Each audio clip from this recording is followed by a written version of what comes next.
Good morning, students. Today we are going to start with the data link layer. Till last lecture we have completed our physical layer. So let's start with the data link layer. Before starting the data link layer, as I have told you the properties of a data link layer, where framing is the most important property of a data link layer. Second is error control and flow control. So with that we are going to continue with the data link layer. So let's start with the framing techniques, which is a first property, important property in the data link layer. In the physical layer, data transmission involves synchronization of transmission of bit. It means, as I have told you, that in the physical layer, bit by bit transmission is held between source to destination. Bit by bit transmission is held in physical layer from source to destination. But in the data link layer, what happened? They just collect all bits, forms a frame, and that sends source to destination. Understood? So, what actually the property of a data link layer? That data link layer collects those bits sended by the physical layer and create a frame, and that frame will be transferred from sender to receiver side or source to destination side. Second thing is data link layer takes packets from the network layer and encapsulate them into frames. But as I have told you that the layers are communicated upper to lower and lower to upper side. With that, data link layer is the middle layer between network layer and physical layer. So it takes the service from the physical layer and gives the service to the network layer. In that case, what happened? Data link layer collects the packets, encapsulate them into the frames and send it to the receiver side. Next thing, that it just take that packets, it cut the packets into small size frame and send it easily to the receiver side. When it should be happen? When the large number of message is sent from the network layer. Okay, so this is the diagram that shown us. The sending machine has a packet and packet is bifurcated in the frames, and that frame is transferred to the receiving side. With that, collection of packets is found.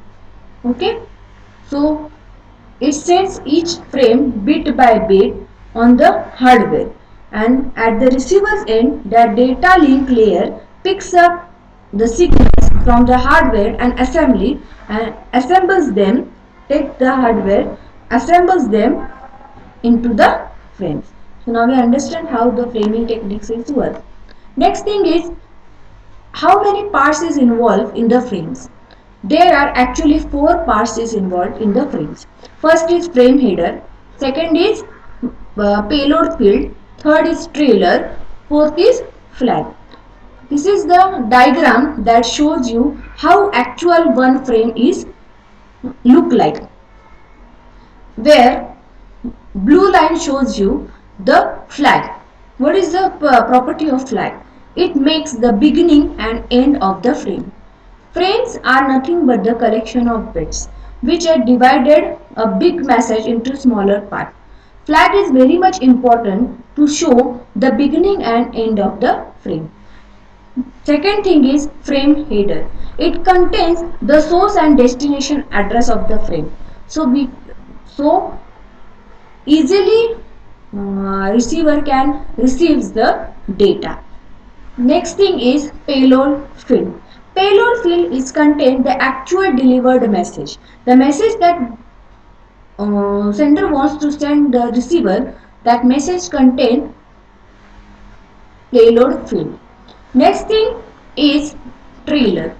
It contains the error detection and correction bit. If the message has any error detection error detection or correction, then it should be easily maintained in the trailer flag. Next thing, flag. As I have told you, that flag is help us to mark the beginning and ending of the frame. So these are the four parts of frame, that is frame, header, payload, field, trailer and flag. Okay, so let's have discussed types of framing. In the types of framing, there are two types of frames are available in the computer network. First is fixed size framing, and second is variable size framing. As name suggests, variable size has multiple size framing, and fixed size framing has the fixed number of size of frame is available. So with that, here the size of a frame in the, let's have discussed the fixed size framing, where the size of a frame is fixed, and so the frame length acts as a delimiters of the frame. So the important thing that we have to learn in the fixed size framing is to have the fixed size frame send to source to destination side. Next, second thing, it does not require any additional boundary bit. As we learned in the part of a frames, that flag is needed to tell that beginning and ending of the frame is this. But while using the fixed size framing, we could not require a flag. Why we could not require a flag? Because the size of a message or size of a frame is fixed. So no need to give the ending and beginning of the frame. So what example of fixed size framing is ATM cell. ATM cell has the limited framing size or fixed framing size, so we could not require any boundary bit to identify the start and end of the frame.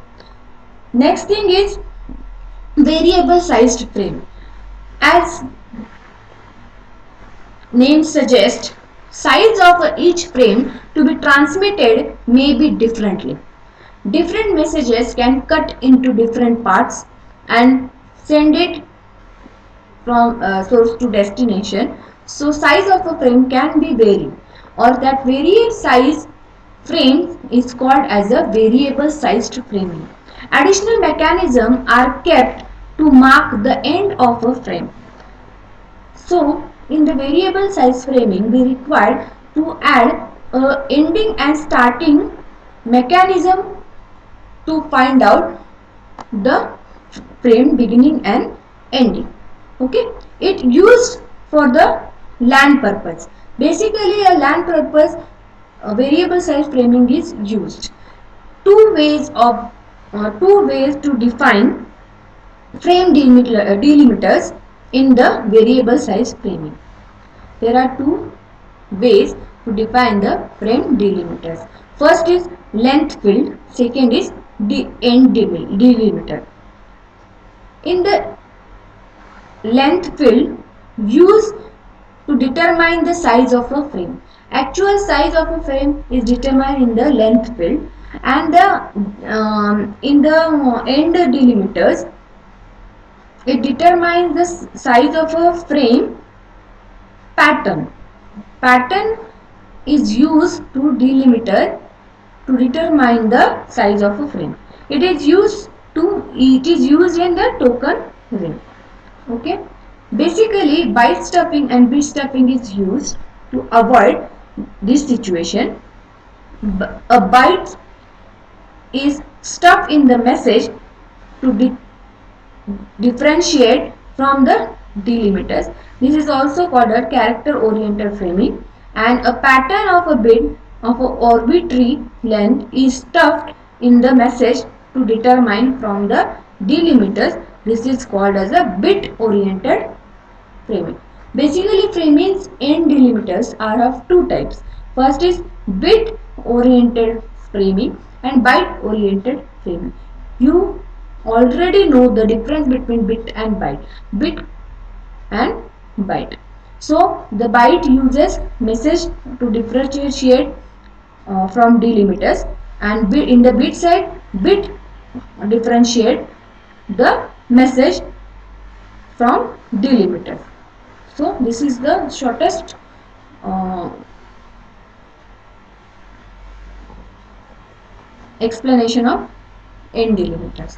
Okay, so let's have conclude today's lecture that we are starting the data link layer. Under that we start first property, which is framing. Under what is framing is nothing but the property of a data link layer where bits are packed and shows as a frame.